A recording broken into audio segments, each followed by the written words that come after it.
මේ තීරණාත්මක ව්‍යසනකාරී මොහොතේ සියලු දේශපාලන මතිමතාන්තර රට වෙනුවෙන් අමතක කරමු. ජාති, ආගම්, පක්ෂ, පාට ભેද වලින් තොරව එකට එක්වෙමු. දේශපාලනය කිරීමට ඕන තරම් කාලය ඇති අතර ව්‍යසනයට මුහුණ දීමට විශාල කාලයක් නැහැ. අපි එක්ව රට ගොඩනගමු. ගොඩනැගු පසු ඒ රටේ වෙන්වෙන්ව දේශපාලනය කරන්න අපට පුළුවන්කම තිබෙනවා. විශේෂයෙන් මට විශාල විශ්වාසයක් තිබෙනවා. මා මේ රට ගොඩනැගීම පිළිබඳව අචල විශ්වාසකින් කටයුතු කරන්නේ. මා අපේ රටේ පුරවැසියන් කෙරෙහි විශ්වාසය තබනවා. මා අපේ රටේ ත්‍රිවිධ හමුදාව, පොලිසිය ඇතුළු රාජ්‍ය සේවක කෙරෙහි විශ්වාසය තබනවා. මා මේ රටේ කර්මාන්තකරුවන්, ව්‍යාපාරිකයන් කෙරෙහි විශ්වාසය තබනවා. මා මේ රටේ බුද්ධිමතුන්, නව නිපැයුම්කරුවන් කෙරෙහි විශ්වාසය තබනවා. මා අපේ රටෙන් පිටත ජීවත් වෙන විදේශගත ශ්‍රී ලාංකිකයන් කෙරෙහි විශ්වාසය තබනවා. ඒ වගේම මා අපට හිතමිතුරු රාජ්‍යයන් කෙරෙහි අපි විශ්වාසය තබනවා. ඒ විශ්වාසය සහිතව මේ රට ගොඩනැගිය හැකි කියන දැඩි විශ්වාසකින් යුතුව අප මෙම කාර්යභාරයට මැදිහත් වී තිබෙනවා. නියත වශයෙන්ම අපි පෙර තිබූ තැනට වඩා හොඳ රටක් ගොඩනගනවා. මෙතෙන් සිට එය පටන් ගත යුත්තේ බිඳුවේ සිට වුවත් අපි අභියෝගය බාර ගන්නවා. ඒ වෙනුවෙන් පටු වාද ભેද වලින් තොරව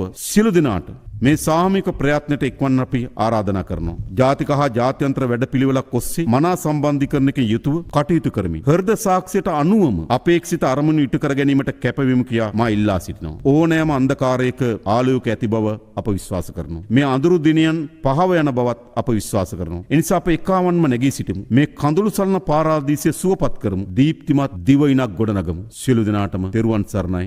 දෙවි පිහිටයි.